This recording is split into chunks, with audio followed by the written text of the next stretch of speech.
संस्थापकाय च धर्मस्य सर्वधर्मस्वरूपिणीं अवतारवरिष्ठाय रामकृष्णाय ते नमः। पवित्रं चरितं यस्याः पवित्रं जीवनं तथा पवित्रतास्वरूपिण्यै तस्यै कुर्मो नमो नमः। नमः श्री यतिराजाय विवेकानन्दसूरये सच्चित्सुखस्वरूपाय स्वामिने तापहारिणे। ओम सर्वमंगलमांगल्ये शिवे सर्वार्थसाधिके शरण्ये त्र्यंबके गौरी नारायणी नमोस्तुते। We are into the fourth chapter of Karma Yoga, the ideal of Karma Yoga. So, we are almost on the last 2 pages of the chapter. Swami tried to explain that there cannot be equilibrium, because he has given all the explanations, meaning when there is a disproportion in sattva, rajas and tamas, you will have this creation. If sattva, rajas and tamas comes to equilibrium, then there will be laya, there will be no creation. In creation, diversity is necessary. Hence, Swamiji gave the example, means he was trying to explain regarding this, the concept of millennium and trying to do good to the world. Regarding those things, he tried to explain. And finally, Swamiji said that if you try to believe in God, Karma Yoga will be easier. Though Swamiji quoted earlier that it's not necessary to believe in God for a Karma Yogi. But Swamiji said it will be easier if you believe in God. And then God does not need your help to run this world. God never needs our help, because when you understand all these things, what is the outcome? Swamiji says, you will not be a fanatic. There will be no fanaticism. If you think you are trying to do good to the world, if you have the concept of Ramarajya, etc., then taking all those ideas, you will be definitely become a fanatic. It leads to fanaticism. So Swamiji says, God does not need your help to run this world. In this context, I remember one incident which happened just 4 days back. Of course, there are many things to quote to give examples regarding such happenings in the world. But to give one example, last Tuesday, I was in Mandya and Madhur. They had invited me, Moraji Desai schools had invited me for talks, morning and evening, and night I was back in Shivanalli. So, there is one organization, Viveka Shikshana Samiti or something like that.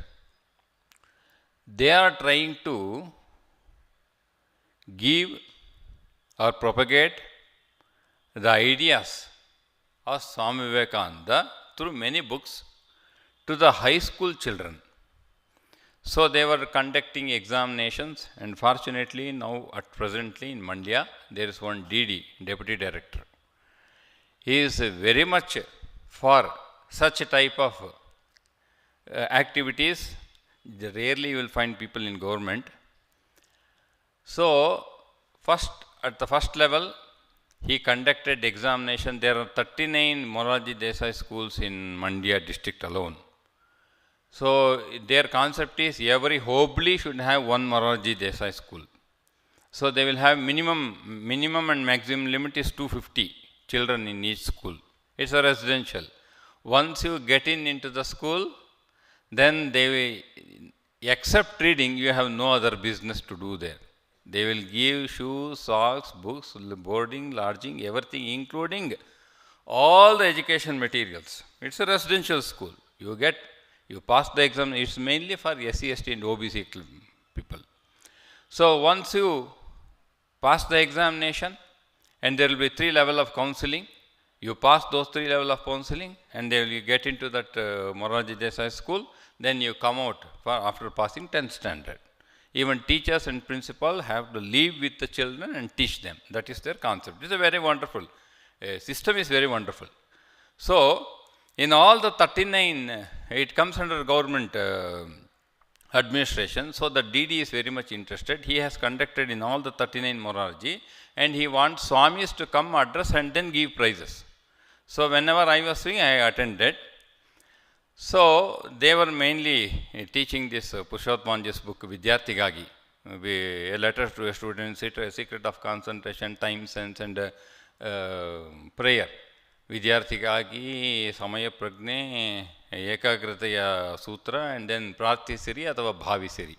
4 books in one compilation. So, they were conducting examination on those books. If you go towards Kerpet, nearer Mysore, from Mandya, there is one Maharaj school. That principal, she is a lady. She said, Swamiji, or mainly to the volunteer, that I am also inspired by this. How you are a principal, how you are inspired a book which is meant only for students. Then she said, she passed her SLC examination. After SLC, 10th standard, she could not pursue her education. Then she was married. And when her son came to 7th standard, somebody presented this book to her son. And she, every day, there's a last 4 books in one compilation. That's the last book is the Pratisiri or Bhavisiri. In English, it is translated as Pray or Auto-Suggestion. In that book, Swamiji suggests, if you believe in God, first step, if you believe in God, you pray to God. It is meant mainly for students. You pray to God before going to sleep. Sit on your bed, close your eyes, and pray to God that, oh God, give me strength to pass SSLC. Go God, give me. There's one sutra. Swamiji has given a very simple method of praying, Purushottamji. It is meant mainly for students. So he has given the method of praying to God so that you can strengthen yourself in academics. Suppose if you don't believe in God, you give auto-suggestion that I will do better, I will be like the etc. etc. There is one system. Then this mother is teaching her son, 7th standard son, every day before going to sleep, that she is reading that method of praying every day. After 3 months, she felt, why should I not pursue my education now? She has passed 10th and already married, and I got a son also. He is studying 7th standard. She has studied only 10th. Then now she got an idea. Every day praying for 3 months, she got an idea that she also should pursue education now, which she has stopped long back. Then with the request of her husband, she went to a college, completed 2nd PUC, completed degree, took BEd, and then applied for Morarji Desai examination. She passed and got and became the principal in that Kerpete Hubli. So, God does not need our help to run this world. Nobody knows Swami went there. A book has been written 20 years back. When I was in Balak Sangha, that book was written. Purushottamji wrote that book. But if we are sincere, God's help will come in one or the other form. Sincerity is the basis, the foundation. I think she had deep within to pursue education. Circumstances did not come or helped her. Through her son it came, and now she became the principal of after maybe the 2nd PC and 3 years degree, 2 years of, she has taken 7 to 8 years to complete that course. So she has taken so much time to come to that position. But if we are sincere, God will send help to at home or to desired places. So that's why, just to quote, because just last Tuesday I was there and I was hearing so many things from the students, from the teachers. So there are so many, not one or two, there are hundreds of such examples. If you travel, if you don't sit at home, If you don't sit at home, sitting at home, kuti chakka is required. Definitely not for all, Bahudaka is not for all, but there should be one time in a year where you have to travel, meet people, and then you should not know anybody, move around. This is my personal suggestion. Don't go at home and quarrel with your husband or wife or mother or in-laws. This is only a suggestion. So, travel, meet, learn, gain knowledge, and widen your heart. That is the final thing. Hridaya Vishalata should come. Otherwise, no use traveling, only wastage of money.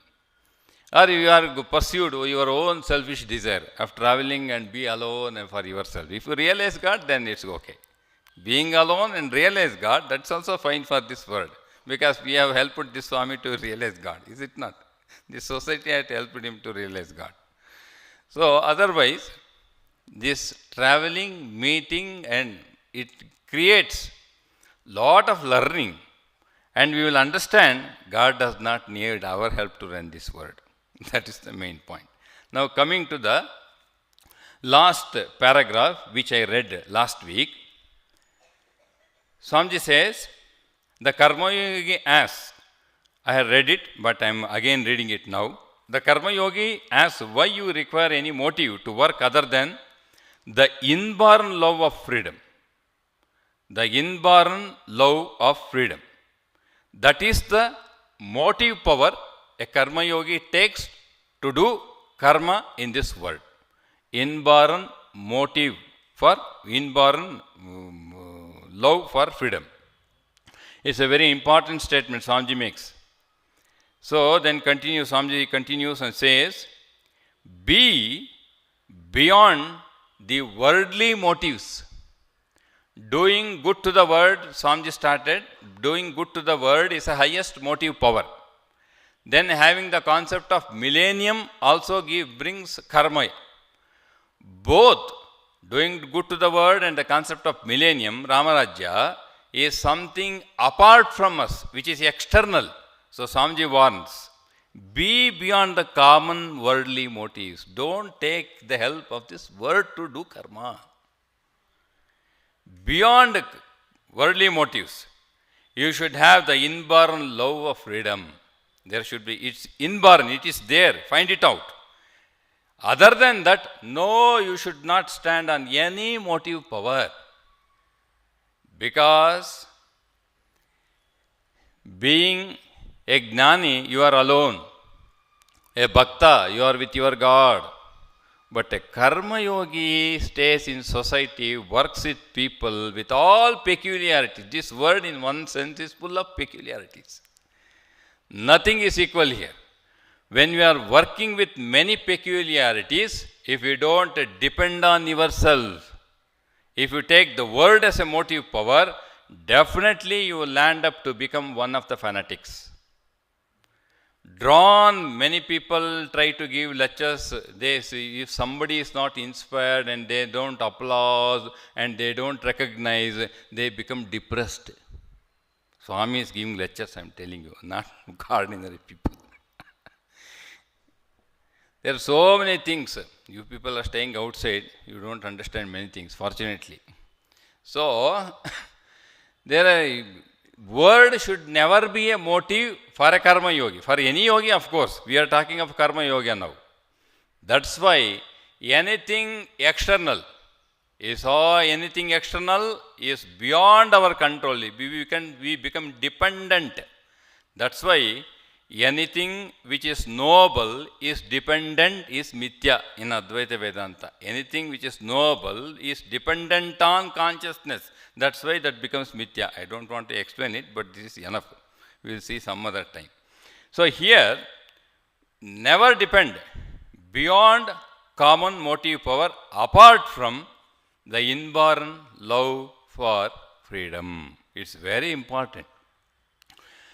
You see, Narendra had the inborn love for freedom from his younger days, from his childhood itself, Narendranath. So, because he had that inborn love for freedom, it was expressing in all his actions. Suppose he went to a school, a college. That inborn freedom, he is not an ordinary student to be made to sit on a desk and hear a class. No, he will sometimes recline, he will sleep and hear a class. The method through which he learns in a classroom is completely different from all ordinary children. Even going to Sri Ramakrishna, he did not go to Sri Ramakrishna, do pranams and offer fruits and flowers and Guru Bhakti. No. He went there because his teacher told him that there is a person in Dakshineshwar who has experienced ecstasy as explained in Wordsworth poem. He went to see a man who has experienced ecstasy, not to see and not losing his freedom at any moment. Though being with Sri Ramakrishna, he was always having the idea of inborn love for freedom. Is it not? Narendranath is the greatest example. He, though Adhikari for Advaita Vedanta, still he in the initial stages protested against Vedanta. Sri Ramakrishna said everything is Brahman. He is going and making all, he is in way ridiculing Rishis, chatting with Hazra and saying, what a blasphemy to feel that this mic and plate and everything is Brahman. He is discussing with Hazra, not with Paramahamsa. He will not take anything. And then that inborn love for freedom led him to reality. That's the very important. That's why we should have an inborn love for freedom. Not freedom from the freedom of the senses. No, from the senses. It's inborn love for eternal freedom, which is the goal of all yogas and particularly Karma Yoga. So, inborn love for freedom meaning there should be hankering that I should attain that eternal freedom. So, Narendranath is the best example. Of course, you read and understand. I am just hinting at points how to understand this. That's why, though in the beginning he went to Brahma Samaj, he went to Devendranath Tagore, seeking that expression, where to manifest, where to express this freedom. In search of that freedom, he was searching for an ideal and finally landed with Sri Ramakrishna Paramahamsa. That's why that is the motive power through which we have to work for a Karma Yogi. No external solution, everything should be internal. Even Advaita Vedanta stresses. Swami, of course, comes to the same point now. So, then Swami says, Swami quotes Karmanye Vadikaraste Mafalesha Kadachana from Bhagavad Gita. Then Swami continues, when the idea of doing good becomes a part of his very being, then he will not seek for any motive outside. When will a Karma Yogi, as a sadhaka, stop or won't find any motive apart from himself? When doing good becomes his very nature. When the idea of doing good becomes a part of his very being, then he will not seek for any motive outside. Here, idea of doing good becomes a part of his very being. There, it becomes his very nature. As we say, suppose if we ask a man, are you a man or a woman? Definitely he will say, I am a man. In the same way, a woman will say, I am a woman. We very well understand that we are men or women, etc. So it is their very nature, very being. When unselfishness becomes its very being, he will not depend on any external motive power to work as a Karma Yogi. to give a bhakta's perspective. When a bhakta feels, here with Karma Yoga, what is the standpoint of a bhakta? His very well-being should feel that he is the son of the God. Never apart from that. Then sadhana falls down. Here idea, he will not seek a motive power. He will not be confused with, oh, I should do Purascharana, I have to chant. You do well, now you should not stop. Now you are in a struggling stage. Swami says, when the idea of doing good becomes part of his very, very well-being, when the idea that I belong to Sri Ramakrishna is mine, that becomes my being, then where do you differentiate between doing japam and meditation? It becomes one. Because my being is associated with my Ishta. Is it not? You think deeply in all these lines. Sometimes I feel short of time. In the means, and again I feel that I should not explain too much. I should make you feel that you should think yourself. So, when my being is completely identified with my Ishta, there is one more aspect in that. You will not be confused with, you will not have many confusions with the concept of purity, impurity. It will fall down. Many people have that. Many confusions are there. Of course, it's done for some particular rituals, but it's not applicable for a sadhaka. That's why, that's with respect to a bhakta, very important aspect. So here, coming to Karma Yogi, that becomes a part of himself, doing good. Then he does not require any motive power that trying to do good to the world, having a concept of millennium. No. Now, the very being will make him to work. That will bring goodness, that is sure. But from his standpoint, the motive power, his very well-being becomes itself. Swamiji gives one example also later on. Because Swamiji says, even if somebody does karma for the sake of heaven, for a selfish motive, he will definitely land up in hell. Any work that is done with the least, give your attention here, any work that is done with the least selfish motive, be attentive, with any least selfish motive, instead of making us free, forge us one more chain for our feet. Slightest selfish motive, karma will give you a harder chain than a mukti. That's why in the process, of course, Swamiji, before giving one more idea, Swamiji says, he now he takes the help of Jnana. Swamiji says, as a nature we are all self, Atman. Being Atman eternally, we are at rest and peace. Eternally we are rest at peace. Because we are self, Atman. So what will bind us here? Nothing to bind. The Atman, not this body and mind. We are bound. The moment I say Mangalanathanandaji, he is bound. Because recognized with a Swami, is it not? Bound. Don't tell your name. For the sake of lecture, we have to put one name, that's all. But if you utter that I am XYZ, bound. When you say that I am self, then that idea is at rest and peace. So, Swamiji says, why should we be bound by anything? But it is very good. Swamiji says, it is very good to say all these things. But how to practice it?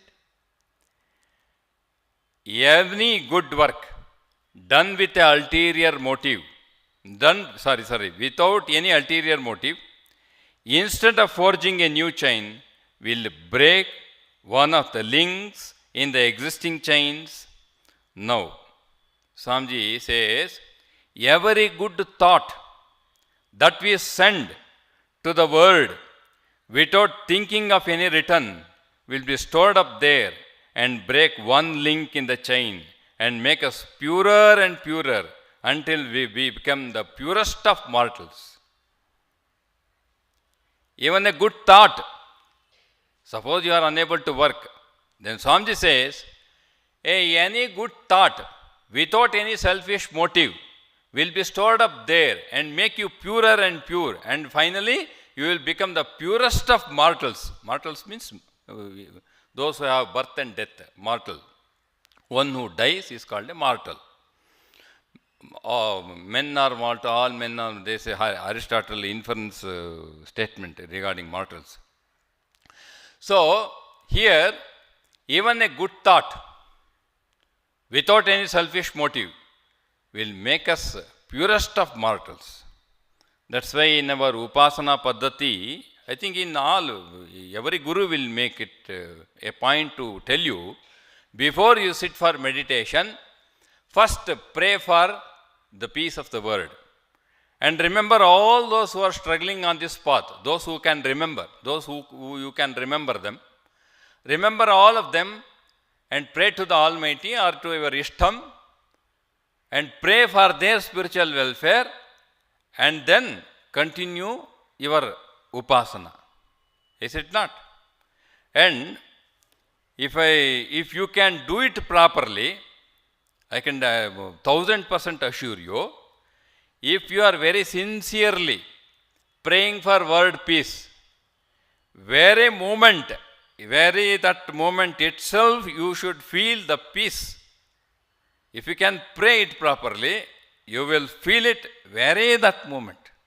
In the same instant, you will feel so serene, so peaceful, as though something has been broken inside. Nothing is there. Because we have prayed sincerely for all, they have sent the message, their vibrations that very moment. If you can pray deeply and sincerely, I can assure you, 1000%. Not 1 or 200, not even 100%. I made it 1000%. All Upasana, of course you would have done it, but do it more sincerely. That's my prayer to you. Whatever your Guru has requested, do it more sincerely, with Shraddha, more sincerely. Then why can't you feel it? I don't know. We should be felt.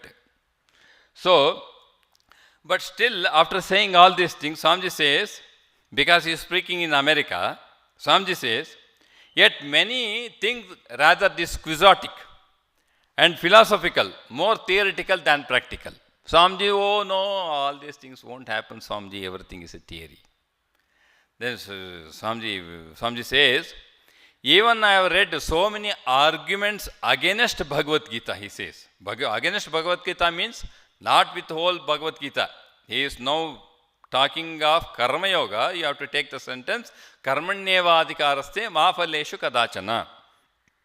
Means you have right to work and not to the fruits thereof. So many will question, how can we do work without any motive? So Swamiji says, I have read so many arguments against this philosophy of working without any motive, not to the fruits thereof. So, concluding, Swamiji says, they have never seen unselfish work except under the influence of fanaticism, and therefore they speak in that way. Suppose you also stand in the same queue, you feel that I have not seen somebody like, and we have seen only fanatics. Of course, Swamiji says fanatics are the most sincerest people on the earth. That is true. You work with some people, then you will understand that. Fanatics are the sincerest people, without medha. Now, Swamiji tries to give one example here. Swamiji says, there is one man in the whole world who has put this karma yoga, whatever he has tried to explain in all these 4 lectures. He says, there is one man who has put this karma yoga into practice. That man is Buddha. Swamiji, of course, was fond of Buddha, that you know, he reading in life. He went, even when he was there in Kasipur, Narendra ran away with Mahapurush Maharaj and went to Bodh Gaya, sat there and came back. All those things, the incident you remember. So, Swamiji says, there is one man who has put Karma Yoga into perfect practice, not just practice. Perfect practice, it is Buddha. Then my question is, then in the whole history, is there not a second person who has practiced Karma Yoga apart from Buddha? Why Swamiji is telling us only about Buddha? Because he is speaking in America, not in India. They know only Buddha. Or few people like Christ. They have not heard many, and even now there was no WhatsApp, no internet, no email, no masala, like social media now, nothing like that.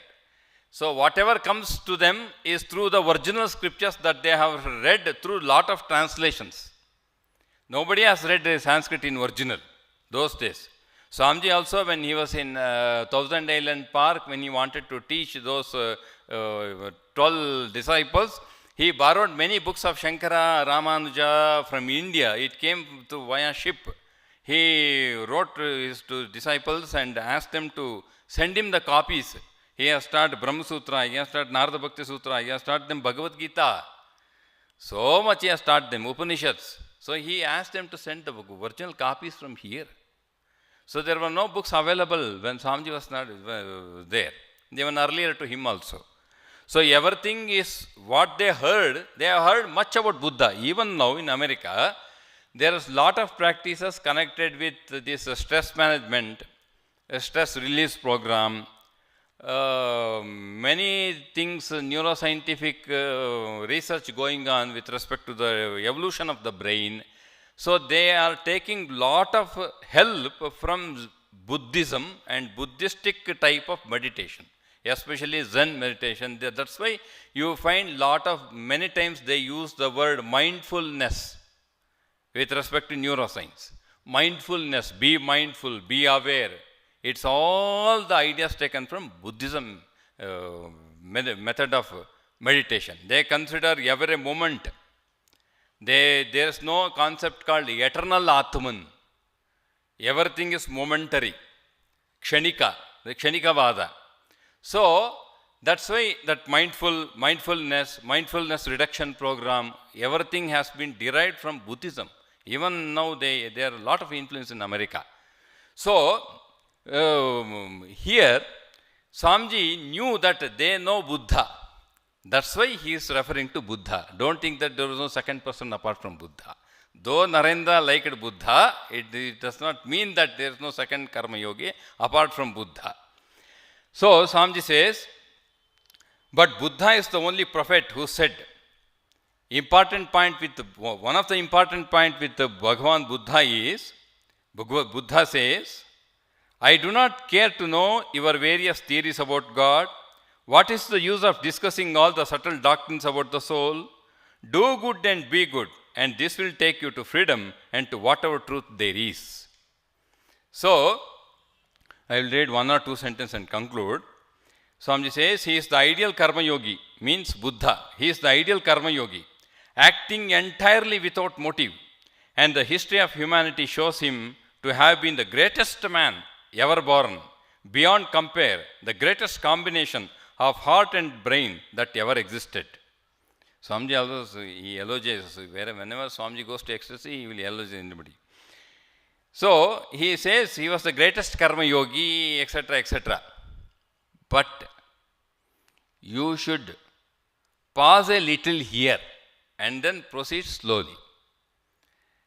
He is the ideal Karma Yogi, okay. Entirely without motive, okay. History of humanity shows him to have been the greatest man ever born, okay. But when did Buddha become Karma Yogi? And then what do you understand by a Karma Yogi with respect to Buddha? All those questions should be answered here. Either you should get it or you should try to find an answer for all this. First thing that Buddha became a Karma Yogi after the attainment of Nirvana, not before that. So, he is not a struggling soul. He attained nirvana, then started propagating and became a Buddha karma yogi. So, we cannot be Buddha now. We can take Buddha as an ideal, but not now. So, when Swamiji says the highest karma yogi, then we have to understand it happens only after God realization in the truer sense. Now we can only proceed with the ideal. But when do you become a perfect karma yogi? Only after realizing that you are the soul. Before that, it is only a theory. Or, you have a perfect 100% conviction that you are Atman. I told you last class, Swamiji used the word reasoning and inspiration. I explained in the last Sunday. Reasoning and inspiration. What do you mean by inspiration? Intuitive feeling. Oh, one more point I have to add here. Because many people may be hearing on the YouTube also. There is no traditional support to what I am saying now. It's all personal way of doing. Somebody does a sadhana, some senior sadhu guides you. These are all, there are many things. You should understand, Advaita Vedanta does not always mean whatever there is there only in the book. No. There are certain things in every field out of syllabus. There are things out of syllabus. So, when I say inspiration, an intuitive feeling, but not an experience. It's an intuitive feeling that I feel that I am the Atman. That is called inspiration. So, it's not in the books of Vedanta classes. Mind you, somebody hearing that, oh, Mangalanathanandaji does not know. Oh, if you hear that, don't feel disturbed, because I am not talking in a traditional sense. I am speaking as a sadhaka. That they will understand if they do sincerely sadhana. Otherwise, they also will be an intellectual gymnasium and die thinking that they are body only. They may read 100 things. So,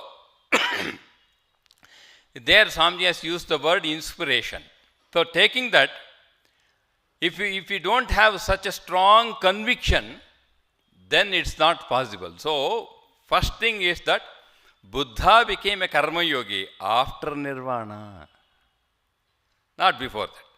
Second point, how to understand a karma yogi taking Buddha? He is Swamiji standing on the only one point of true unselfishness, nothing else.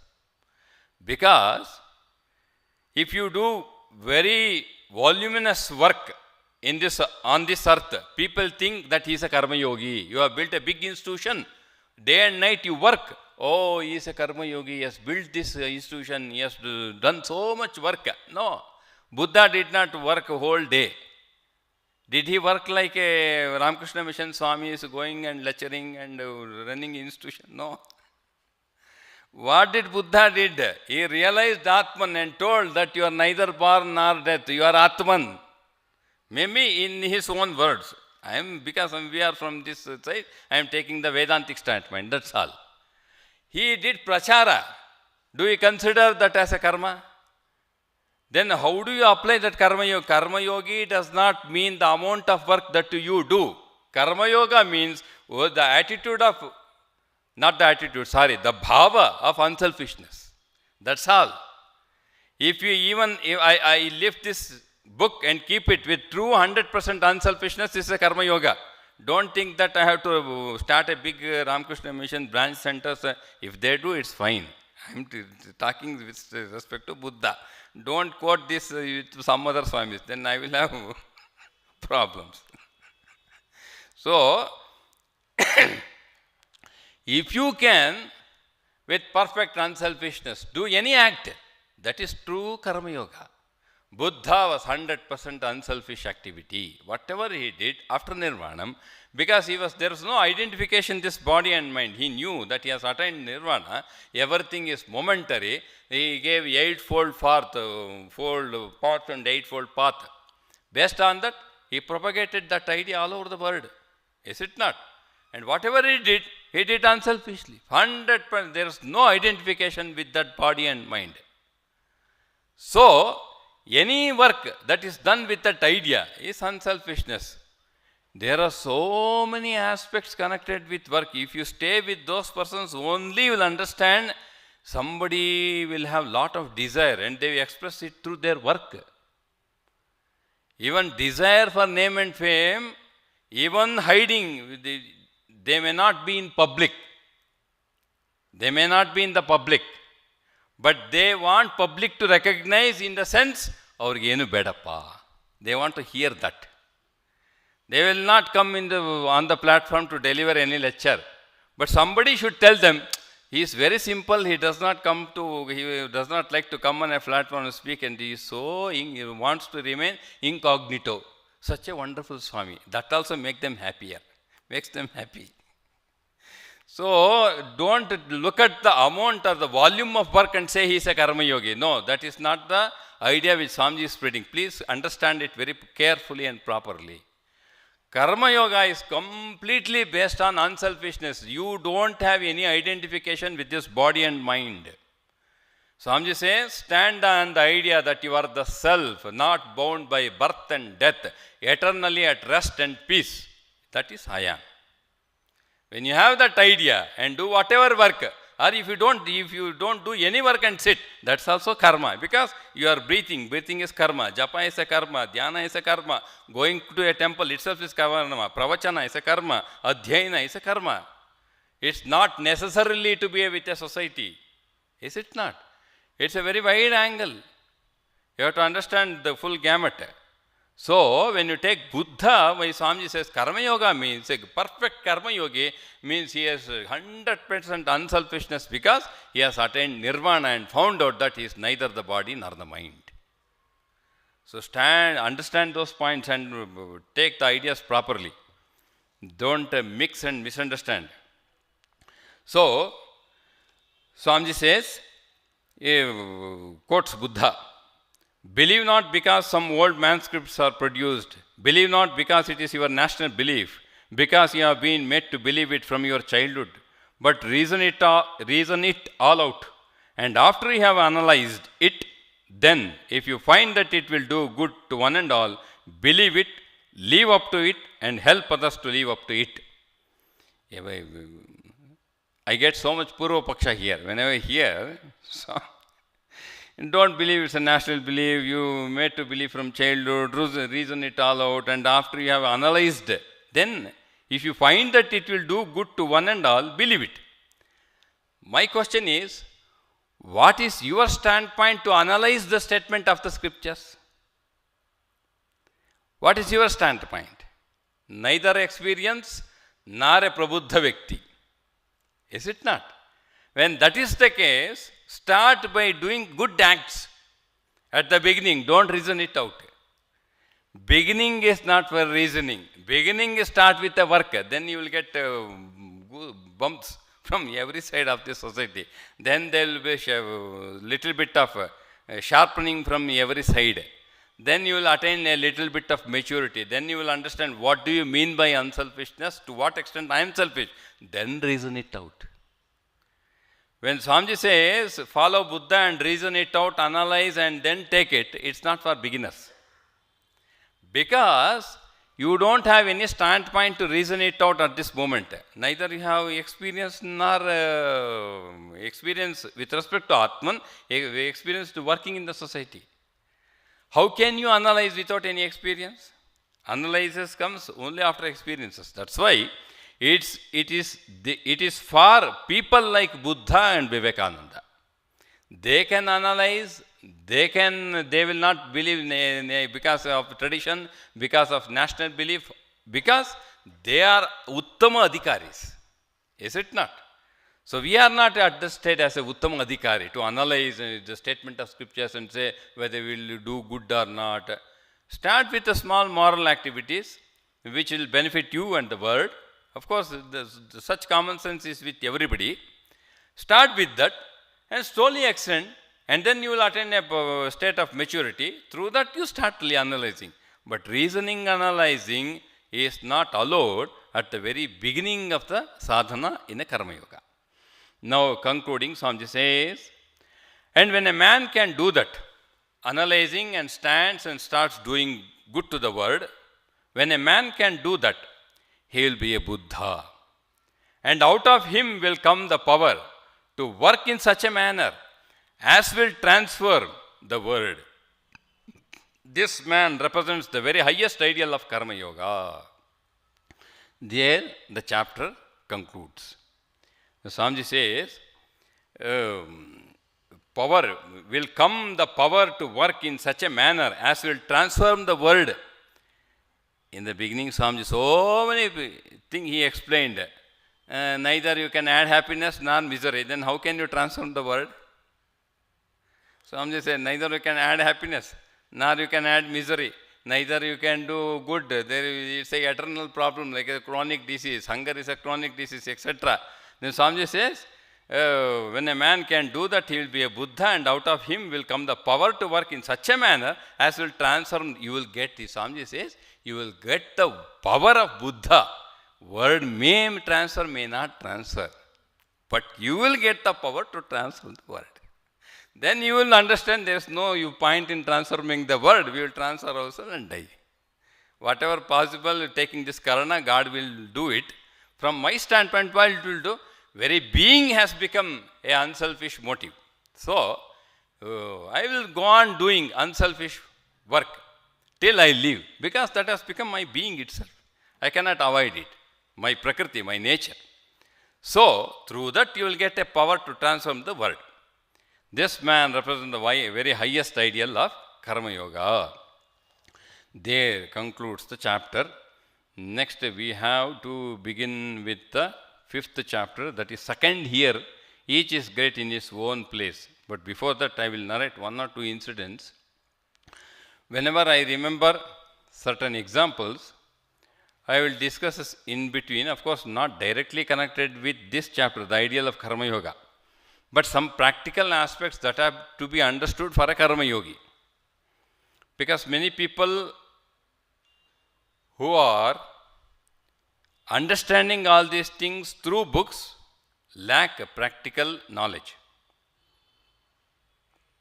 That's why I want to quote here one or two examples in the lives of direct disciples of Sri Ramakrishna. When this Belur Math was started,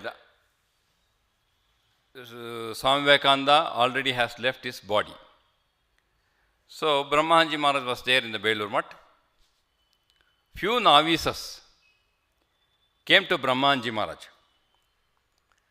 And of course, Brahmanji Maharaj saw these novices were not meditating in the morning and evening as prescribed.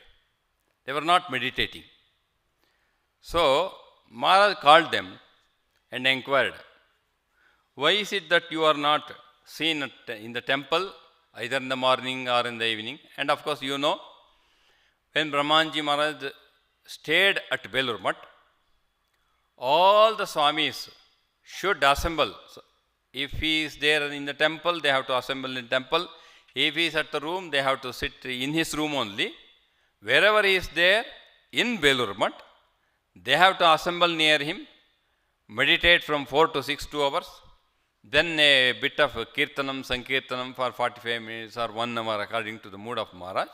Then after 7 o'clock, Babara Maharaj used to come and take them to different works at Belur Math. So that is the first part. First routine, a disciplinary routine in Belur Math. In the same way, once they complete all their scheduled karmas in the ashrama, in the evening it will conclude with a Vesper service followed by meditation, japa, and then reading, etc., discussion. So, but few novices were not attending this meditation. Then Brahmanji Maharaj asked them, inquired them. Then in reply they said, Maharaj, we are highly inspired by Karma Yoga of Swami Vivekananda. So, whatever work we are doing, we consider that as puja. That's why whole day we are performing puja only. Then why separately am I doing meditation? Many people will have that. That's why I have taken this point. Whole day I am doing the puja only, because Swamiji has told in complete verse which sentences he understood and which properly that God alone knows. This you will see in the life of Brahmanji Maharaj, this incident. Then he further quoted Swamiji said, work is worship. Work is worship. Karmave puje. Then Brahmanji told, Swamiji might have told work is worship, but I say work and worship. Swamiji might have told you. I am not bothered about Swamiji now. I say work and worship. Why? If you see the life of Swami Vivekananda himself, you will see when Swamiji was there in Belur Mutt, he made it compulsory. He also used to go to the Nat Mandir or the prayer hall and used to sit for meditation and asked everybody to come and sit. If they miss morning meditation, they will not have bhiksha on that day in Belur Mutt. They have to go begging outside. They will not get food in the mutt. Swamiji made it a rule. He spoke Karma Yoga in America, but he did not. But he made it compulsory to do meditation. That's why you have to understand it very collectively. No piecemeal work will work here for sadhana. That's why Brahmanji says, even he did not allow. One day Mahapurush Maharaj was unwell, not healthy, and one day Brahmanji Maharaj himself, then he sent his disciple to pull his leg. Pull the leg of Brahmanji, Bapre. And then Brahmanji understood, Vivekananda Chela, Kichu Korar Nahi. He cannot do anything because he's Chela of Swamiji, what to do? Though he was angry, he kept quiet because of Swamiji. So, and then one day he went to Mahapurush Maharaj and took him by the shoulders and they told him, hey, chalo, Tarak da chalo. If you sit for meditation, you will become healthy. All this fever will go. After meditation, his fever went away because of the association with Swamiji. All those incidents we have read in life. That's why Brahmanji quotes all those them and explains to those novices, say, though Swamiji might have told you work is worship, now I will tell you work and worship. So that's why when you Buddha, analyze like Buddha, we are not Buddha to analyze and reason it out now. Practice, begin. First meditation, puja, japa, parayana should be accompanied with karma yoga. Then only you will have the bhava while you work. Where does bhava come? And the intensity, where does it come? By deep thinking. When will there be deep thinking? When you sit for meditation. Otherwise, how can you feel? And the same problem happened in Udbodhan also. Shardanji encountered the same problem with some novices. Then Shardanji says, Swamiji, we are very much, even Nikhilanji, you find Nikhilanji started preaching, he went to Gujarat and went on about 1 or 2 months, and Shardanji brought Nikhilanji back and took him to Kashi for seva. All those things comes in the reminiscence of Shardanji Maharaj. So, they complained, Maharaj, we are doing karma here, so that itself is puja, etc. Then Shardanji said, there are 2 types of meditation. 2 types. We have heard only meditation. What do you mean by 2 types of meditation? Then Shardanji tells, there is morning meditation and evening meditation. Maharaj, what do you mean by morning and evening meditation? Then Shardanji Maharaj told, Arey Baba, morning when you sit, before beginning everything, get up early in the morning and sit for meditation and pray to God that whatever you do in the day, let I be able to do unselfishly and perform karma yoga properly. You pray in sit, because Swamiji says, it will be better if you can believe in God for a karma yogi. So, before beginning your karma in the day, sit in the shrine, pray to Thakur, that give the strength to perform such activity all through the day. So pray deeply, otherwise how can the heart expand and how can you feel and how can you receive the grace of divine? Or how can you feel, not receive, it's already received. Grace is always there. But how to feel that grace? Sitting calmly and praying to divine trio or the respective istas. Then what do you mean by evening meditation?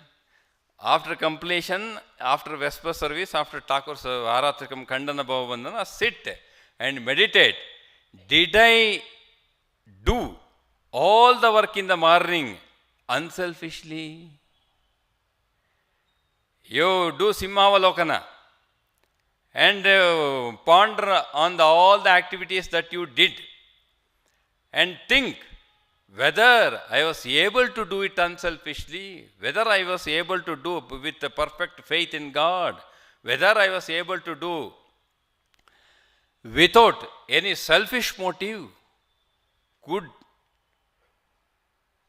with all those ideas, you conclude your evening meditation. Then you will see the flaws in your karma. Then rectify it tomorrow by praying to Sri Ramakrishna early in the morning. Practicing like this for long days, then work becomes puja. Till then, you have to follow this procedure. Sharananji instructs the novices. That's why there are many aspects. Sadhana means everything comes when we start applying. Even in a medical field, they would have done house surgery 1 year, 2 months in every department, orthopedic, pediatrics, anesthesia. In house surgery, they will have 2 months posting, 2 months rural, etc. But they will get a greater experience in life once they start the practices, once they come out of the college.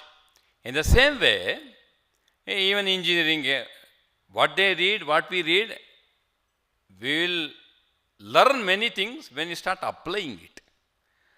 So, all these things when we apply, then we will have problems and questions. Then at the same time, if we are sincere, we will get exact solution at the exact time. So, the idea of Karma Yoga chapter concludes here. We will begin in the next month of the first week. Next Sunday, as I informed you earlier, that Swami Sarvapayanji is coming from New York on 17th. So, 20th evening, he will be addressing the devotees of Ramakrishna Math, Bangalore, Basungudi, between 5:30 to 6:45 p.m. So, next Sunday, Swami Sarvapayanji's lecture will be there in English. Then we will continue with Leela Prasanga from the 4th Sunday. With this, we will conclude. Om Shanti Shanti Shanti Hari Om Tat Sat Shri Ramakrishna Arpanamastu.